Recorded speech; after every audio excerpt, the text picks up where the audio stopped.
you were set on fire. Yeah. Can you tell me Facts. about that incident?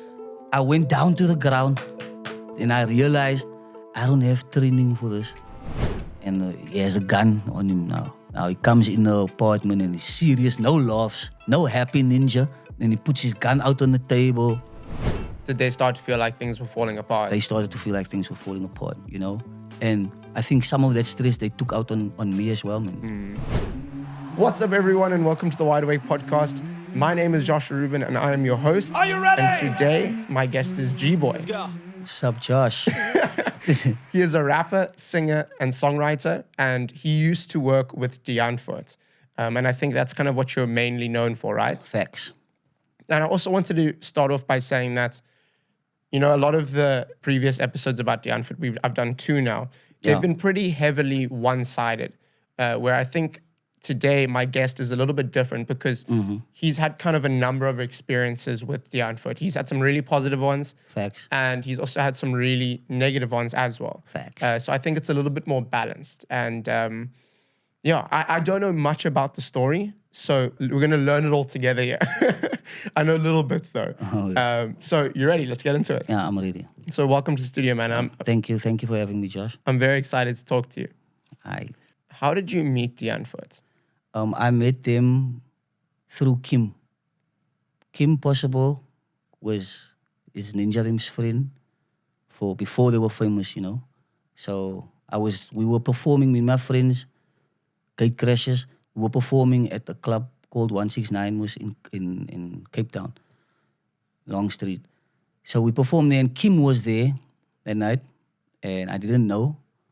And then I met Kim afterwards and then Kim was like, yo, you're such a dope performer and I need your number and Die Antwoord is looking for new artists to be on their soundtrack because they're busy with a movie or so. I was like, what? And then she took my number and then she started messaging me from there. And then she sent a video message from Ninja on WhatsApp shouting out to me. My name was Van Boom at the time. It was my surname, Kevin Van Boom. So he sent me this message on video and it's like, yo, Van Boom, your songs are lit and what? I can't wait to meet you and stuff. And yeah, and I was like, yo, back. But So this is you and Ninja. yeah, like a month or 2 after that. And Kim asked me to come in to headquarters in Cape Town at the time.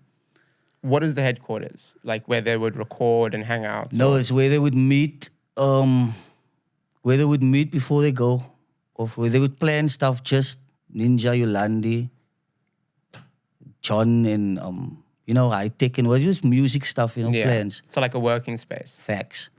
So I was in this headquarters and they were busy with the movie at this time, They were busy with the movie.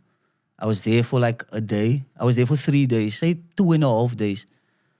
The first day I was there, I didn't see no Ninja, and no Yolandi. I was there for the whole day and that's what. And then the next morning, Ninja comes and I slept by headquarters.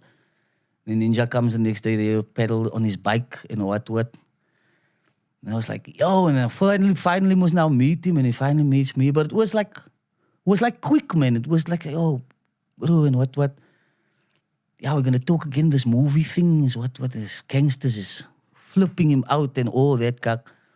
So then he left again in the morning, and then he had Kim go somewhere also. I think Kim went to court or something because the gangsters had real gangsters for the movie. I'll get into that later. Yeah. But yeah, then Kim left me there, and then I was there all day. And that's when I came up with the song, Please Don't Take Me For a Push. So that is like your biggest song, right? Facts. And I mean, I listened to it and it's your voice and just everything about it is so cool. It's so different, Thank you. Can you tell us the story behind that song and how it came to be? The song came about randomly, but it came up, I freestyled the song, but I thought of the words, I took it off and I was also thinking to make a bully thing. Because Die Antwoord also gets like backlash also for their stuff, Yeah.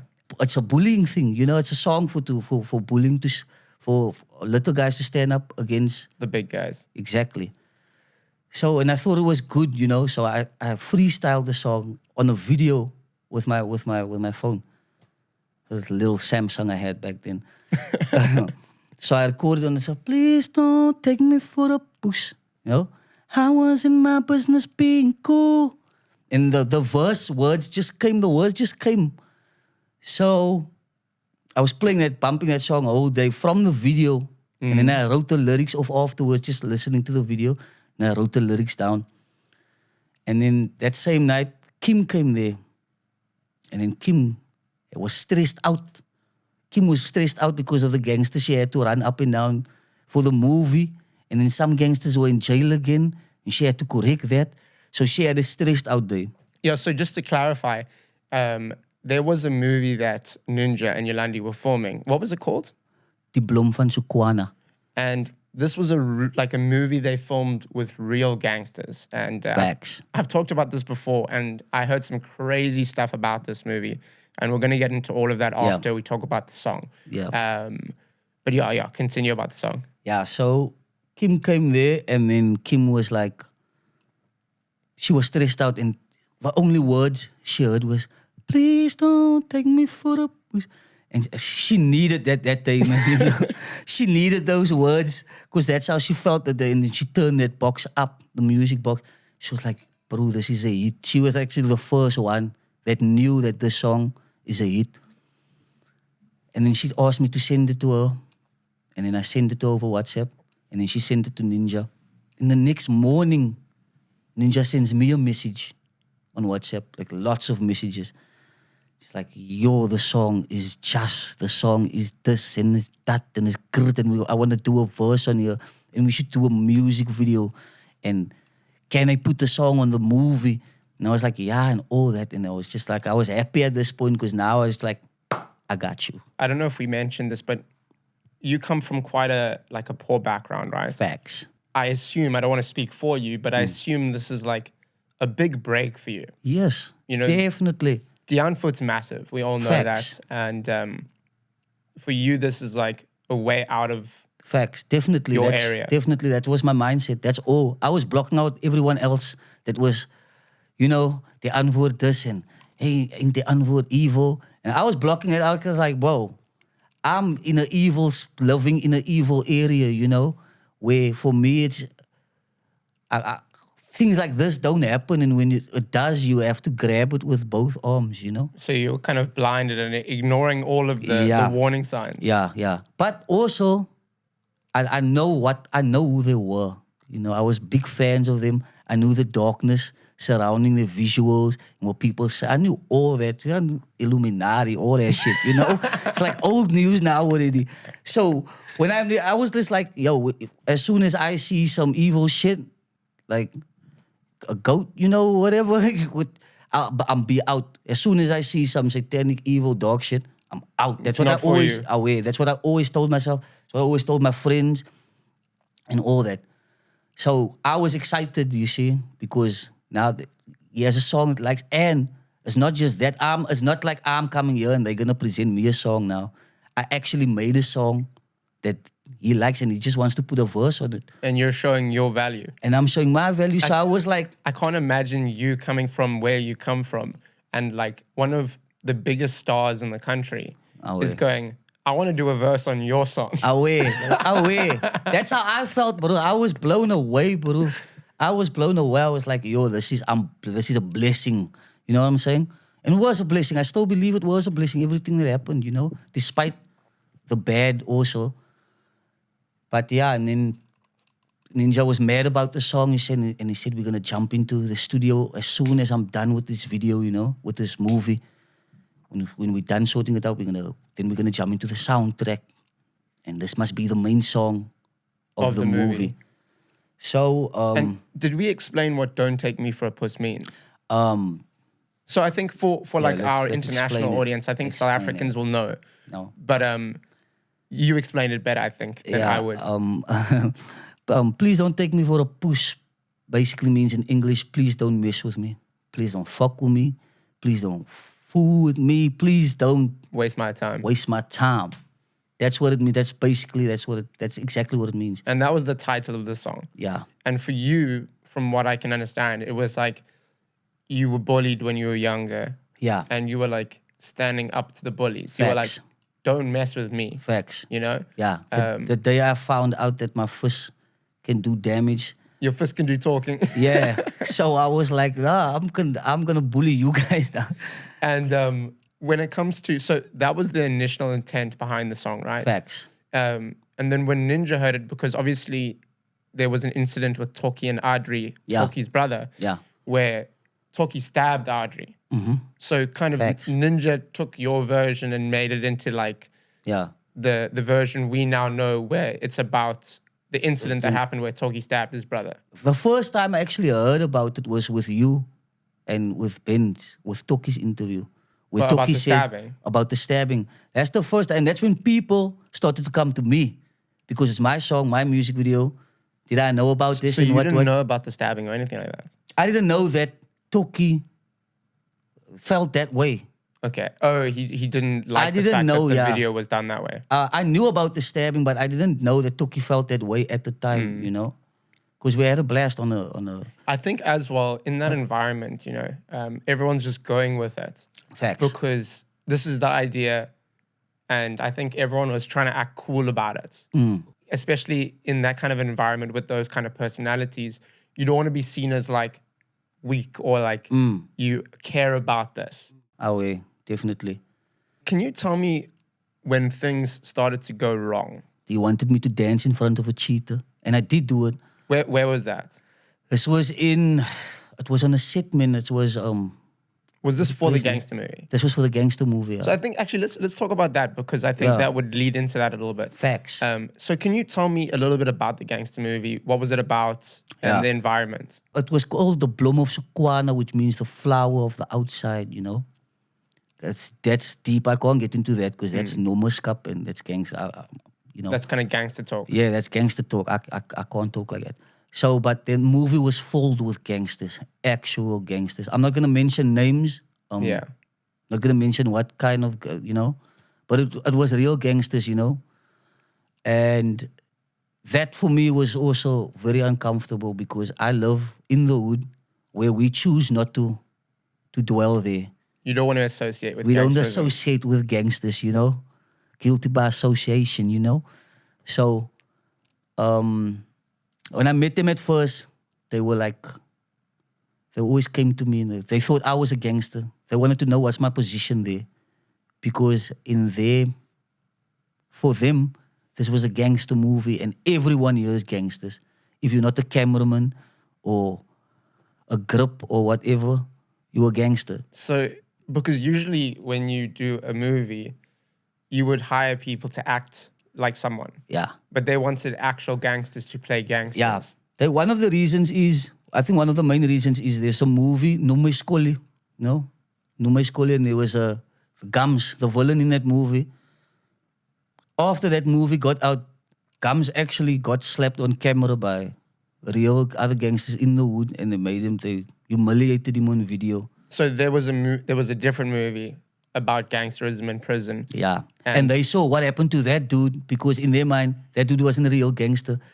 So, So the guy that was playing and that was acting as a gangster. Yeah. And I think in South Africa, which a lot of people won't know if you're viewing this from outside of South Africa, is that the Numbers gang is the most notorious gang in South Africa. Facts. And they don't like when you talk about things to do with the gang. Double facts. And they don't like when you kind of take them for a puss, as you will. Triple facts.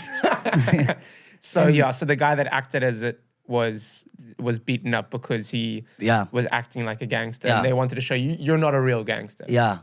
So to avoid that, they hired real gangsters. They hired the real gangsters so that couldn't happen to them or couldn't happen to their movie or their whole, you know.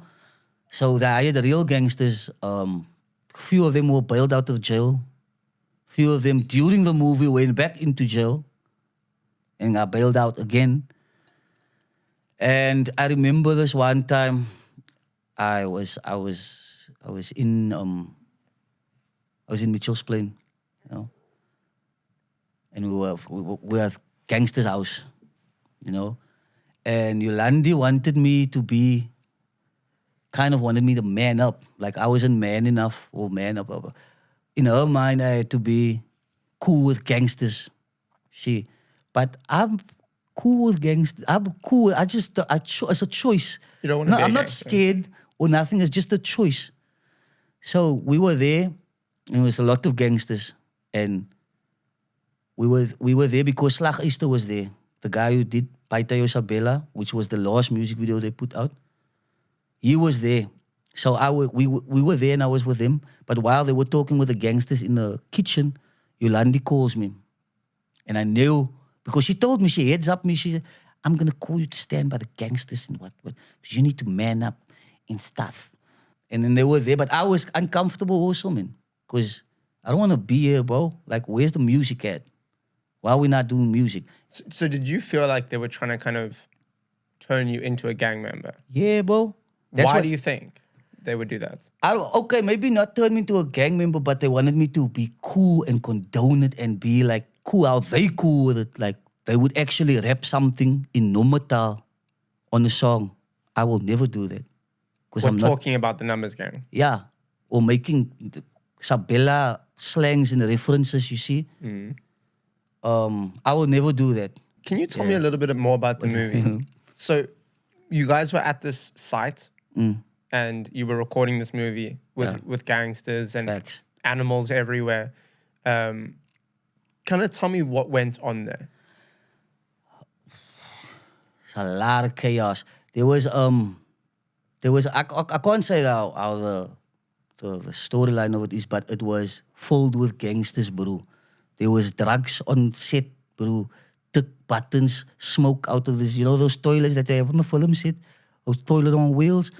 Bro, they button and took out of that toilet. And it was always like that. They had to be strapped with like drugs and stuff. I didn't like to be around them always because they always ask you stuff. Always be like, yo, GBoy, give me your jacket, man. Because you were nice. Oh, I want to remember you. Buy your jacket. Buy your jacket. Like, nigga, get the, in my mouth, like.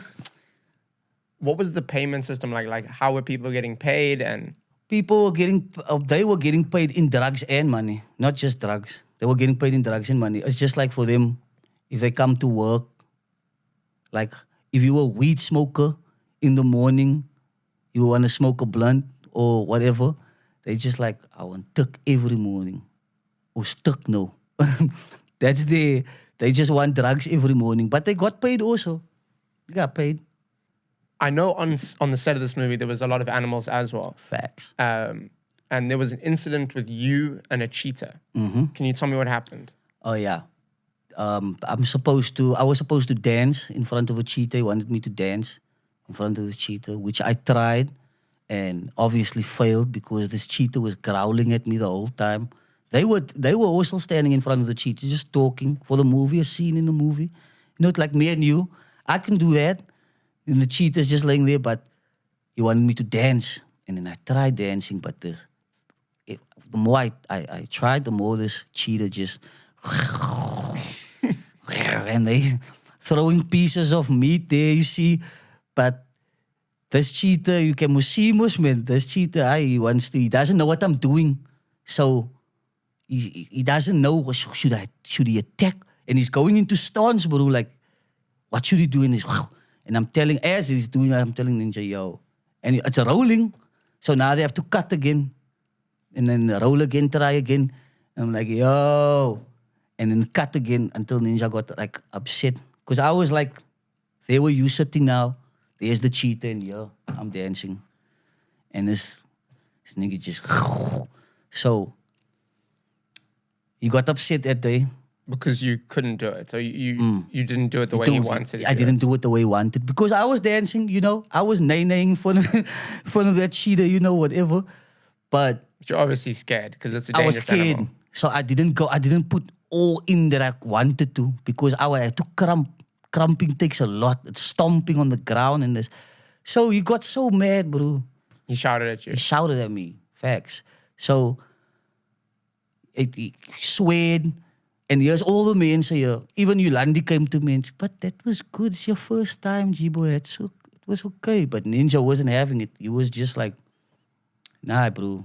I'm angry. He walked away from me that day, he just told me kak and just left.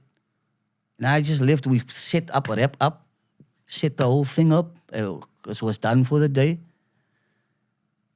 Then that night, the same night that happened, there was an apartment that Ninja rented for us. It was basically for me.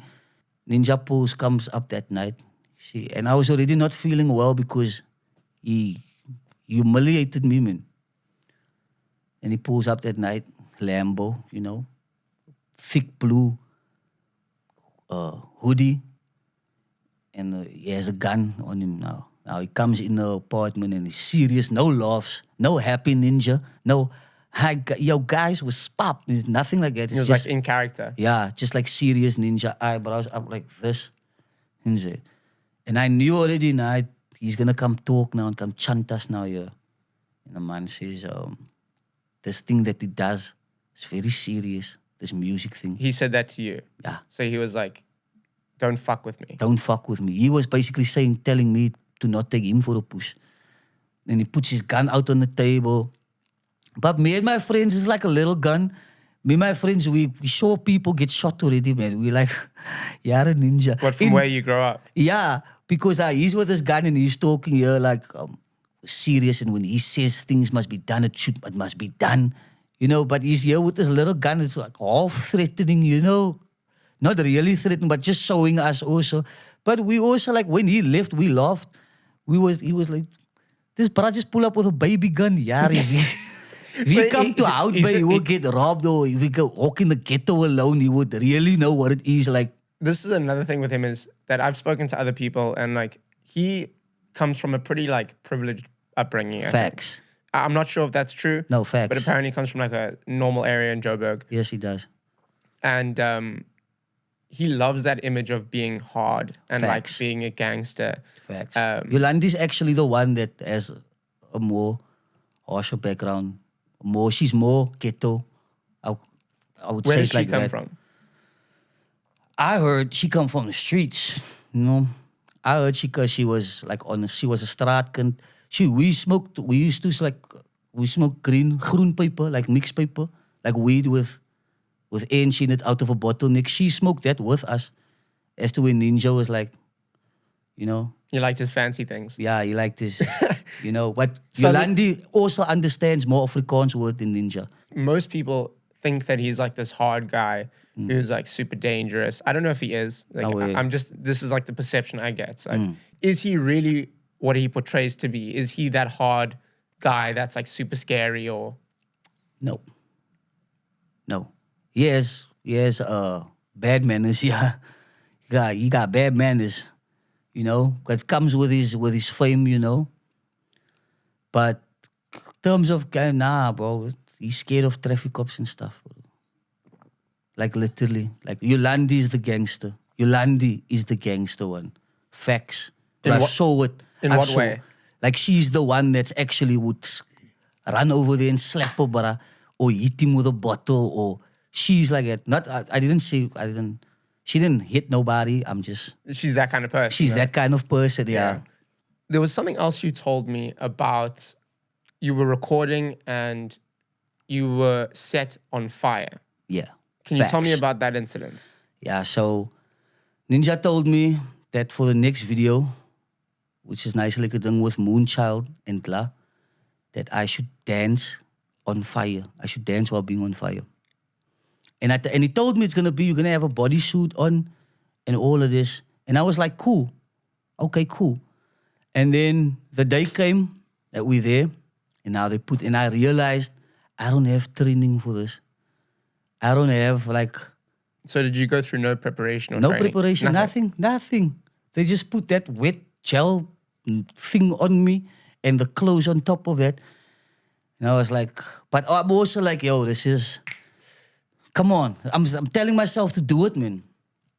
And I was initially supposed to go for like 15 or 16, 20 seconds maybe. And I went for like 9 seconds. I did 9 seconds. And they claimed Ninja wasn't happy with me being on fire for 9 seconds. He felt like I could be on fire for more. But I was feeling the heat, you know? It wasn't long enough. I was dancing, so the fire Was was moving. doing this shit. And so I went down to the ground. And I went on the ground and I didn't want to do it again. He actually wanted me to do it again. And then Yolandi was like, that's fine. In most cases, Yolandi witnessed him being an asshole. And Yolandi would come pat me on the back.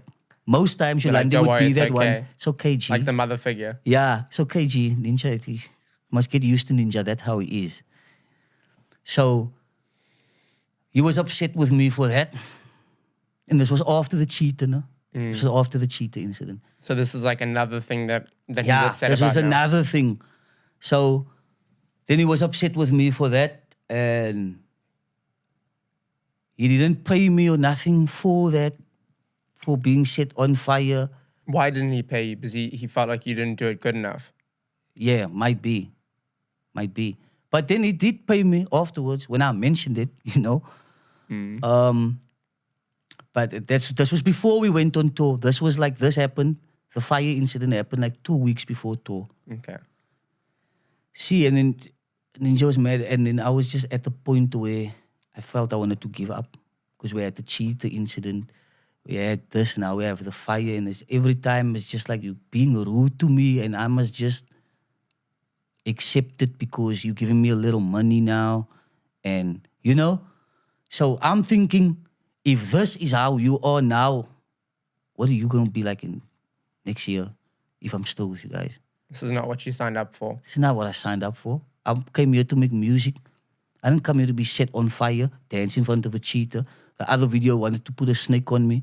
I don't want that. I think this is the thing with them is that they became famous for being crazy and different and just wild, basically. But like you keep saying, if they just focused on the music. Facts.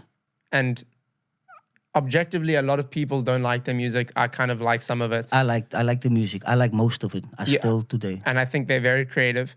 If they just focused on that, right? And they made it like, if it was just their personality or persona. And then when filming was done, they cut all the shit. Facts. You know what I mean? Yeah. They don't have to have all that shit at home. Oh, It's like yeah, if they don't have to, If they just stuck to being creative, making music, none of this would have happened. Oh, yeah. But they wanted that lifestyle. They wanted to be that lifestyle. They want to live on camera and off camera. That's that's the problem. That's the problem with it. Facts. And so what kind of ended your relationship with them? Most of the people that was around them were yes men. Even when they know Ninja them was wrong, they would say yes. They were most times Kim disagree, but she doesn't say it. You know what I'm saying? Everyone around him was just yes, yes, yes. As to where I was actually no, no, no. And Ninja actually respected me for it. He respected me more than the other people. See, because he saw I gave him clean. I was like, yo, this is me. I don't like that gangster shit. You would give some pushback. Yeah, And I I was think like- that's the problem with a lot of celebrities is that people don't want to annoy them or get on their bad side by saying no. Yeah, So you just end up saying yes and pleasing them. And Yeah. often that can be very detrimental. exactly. So I was like, And then he went so mad at me. He was so mad. And I told myself, and I told Slaggies, I told myself, ik wil huis toe gaan. I want to go home. We were in the middle of tour. And I told myself, I want to go home. And I told myself, when we're done with this tour, then I'm gonna leave. I'm gonna leave everything they gave me. And I'm just gonna separate because I can't go like for me, I could feel it was gonna get worse, man. If I allow it now, other shit, maybe I would be saying the same things Toki have been if I was long enough, that Yeah. long enough. You know what I'm saying? So it wasn't like one massive incident. It was kind of just a build-up of a It lot was of a things. build-up of a lot of things. Yeah. See, it was a build-up of a lot of things, the little things to the big things. Like becoming my personal life started to... Get affected by it. Exactly. And did you feel used? I actually felt like I felt used, but I also felt like I was using them, you know? Because there was at a point I say, hey, because they made me a push, and now I'm I'm still here in their face. So you know what? I'm gonna take you guys for a push now in my way. Okay, you want songs? Songs. Give me my, you know? It was like at the end of the day, it was like that. But until that, the incident was in tow. That was like the last straw. Then we came back. Then we came back, and then they were talking. They gave us this whole prepared speech also about coming off tour, you know, and going back to the hood. See, and there was it was me. My mind was set up already, man. My mind was made when I set one show out on tour. I set one show.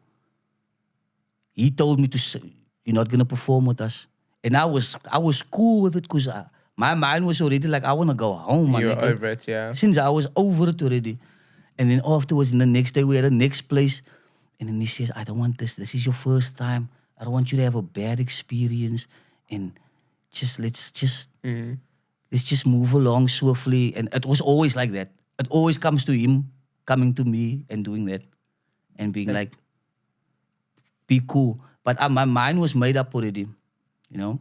And then we came back off tour, and boom, Benjay and the whole exposure started coming out. With Toki and... No, this was before Toki, with Gianni. Okay. That whole thing came out. And they were also you could see they were very serious. It wasn't any more than Ninja and Yolandi coming happy into the room. Did they start to feel like things were falling apart? They started to feel like things were falling apart, you know? And I think some of that stress they took out on me as well, man. You see, so I didn't want to be with them. And I didn't even know. Like, I was one up for leaving them. I'm glad until this day. When Ninja asked me the last message, when he asked me to be on Zef TV, episode 4, and I declined it. I said, "No, brother, I'm here now, but let me just be, man. Do you guys this thing, do it on your way." This was before the exposure. And then I refused. And that was the last time me and Ninja texted each other. When all of the evidence started coming out and all of the video footage of them doing the thing with Johnny, Andy Butler, Toki's interview, where are they now? Do you think that's affected their career a lot? Oh, definitely. I think they pretty much canceled, bro. Cancel culture has got them. They canceled. You know, I hate cancel culture, obviously. Me too. You know, I don't think it's a good thing. But there's a difference between being canceled for something silly and then being canceled for something that's justified. Facts. You know, when you do things that are illegal and that kind of thing, it's not just cancel culture. It's like you're a bad person. Facts. You kind of don't deserve the platform that you have. Yeah. So what are they doing now? Like, I personally don't know what they're doing now because why? You told me that they've changed their lifestyle a lot, though. Yeah. Like Ninja's become Zen Ninja. Yeah, he's become Zen Ninja now, and they released 2 songs, like 2 or 3 that you probably don't even know of, because the hype is gone, bro. They were supposed to go on tour the next year, 2020, 2021. They got cancelled for all of that. So the events got cancelled. Did they cancel it or were? No. They were removed, my brother. They were removed. That was the headlines. They were removed. They tried to sue BMG also. Who was their record label? Yeah, at the time. I saw Edwin do some... He made a video about it. So that's how I know. But Ninja did after you did it with Toki. He sent greetings to me and to the guys. So after my interview with Toki, he reached out to you again? Facts. I think it's because I was like, oh shit, if Toki's going away, who else is going to come out next? Who else is coming up next? Let's just be cool. But honestly, I don't hate them.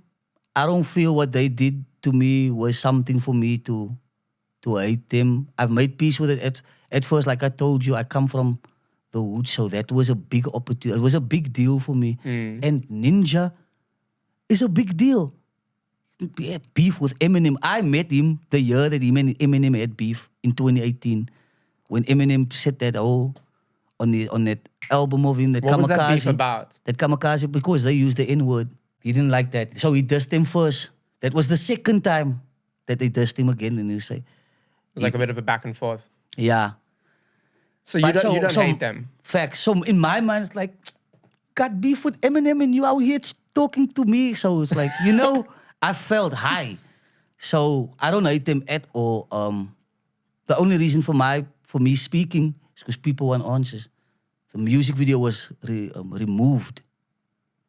Please don't take... Why was it removed? Yeah. Yeah. Let's get into this one. So when Ninja them dropped their album, House of Ziff, the music video that we shot for that I got put on fire, that song is called Nice Lekker Ding. Here's the song's name. The song is still on the album right now on YouTube. You can go see. The song's name is Nice Lekker Ding, which means sex is a good thing. This is the title of the song.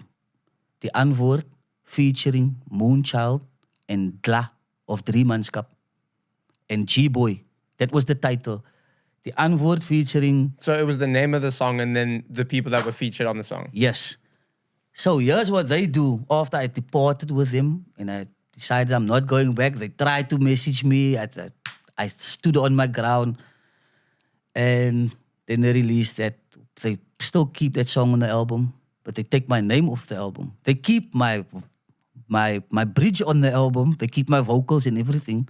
You go into the lyric section, in the description, you will see, okay, GBoy wrote this. Here's GBoy's name. But the main title says now, Die Antwoord, Moonchild, Dla, en Jou Ma Se Poes. So they replaced your name with Your Ma Se Poes. They replaced my name with Jou Ma Se Poes, which means my Ma Se Poes. Which means what in like English? Which means my mother's vagina. Facts. It's like a diss in South Africa. Yeah, it's a diss that if it's the first thing, if you come to Cape Town, you want to fight somebody, just tell a random colored person, Your Ma Se Poes. You see how far you come. You'll learn pretty quickly. Very quickly. So then that was done. And then why did they remove your main music video that put you on the map? The one, Please Don't Take Me for a Puss. Because it's to spite me so that I can have nothing to fall back on. Yeah. So they just took it down to spite you, basically. And they took it down to spite me. It's like, 4 million, almost 5 million. All gone. All gone. Okay, now you spite me, mother. I was like, damn, yeah. Since because why I could fall back on it, I could do future things. You can show people that you want to work with in the future that like, look, I did this song with Die Antwoord. Exactly. Yeah. Like normal, like. But then they did that, and then lots of people from my community was upset. There was people in my community saying that if they ever see Ninja's car there, whatever, they're gonna do some damage. And I was like, nah, I don't, man, don't. I'm not like my mom didn't raise me like that. So just to wrap up, I want to ask you, where do you see yourself going in the future? What does the future hold for you? I still want to do music, bro. I want to do acting. I actually want to get heavy into acting, you see. But music, if I don't, music will always do me, man. Let's put it that way. So even if I don't make it to where I want to be as a music artist, music will always still be with me. But I want to act and shit like that, Awesome, man. Like I said, the only reason why I came to do this is because after Tokkie's one, people like really started to come to me and be like, yo, when are you going to talk something? What happened? Did nothing happen? But you were there. But we saw you there. But you were overseas. But now why are you not talking? You see? Yeah, so you just wanted to share your side of the story. And I think people were actually expecting me to come up here and say that I did some ritual shit or they made me do nothing like that. The only thing is I left them because of how they treated me and how they treat others around them. Basic. Well, thank you so much for coming down today and sharing your story. Thank you for having me, Josh. It's a pleasure. I really appreciate it, and it's been really cool speaking to you. Oh, yeah, Josh. And thank you all for watching. I hope you enjoyed this episode of the Wide Awake podcast, and I'll see you all very soon. Also, subscribe and like the video. And like that notification button. Cheers, guys.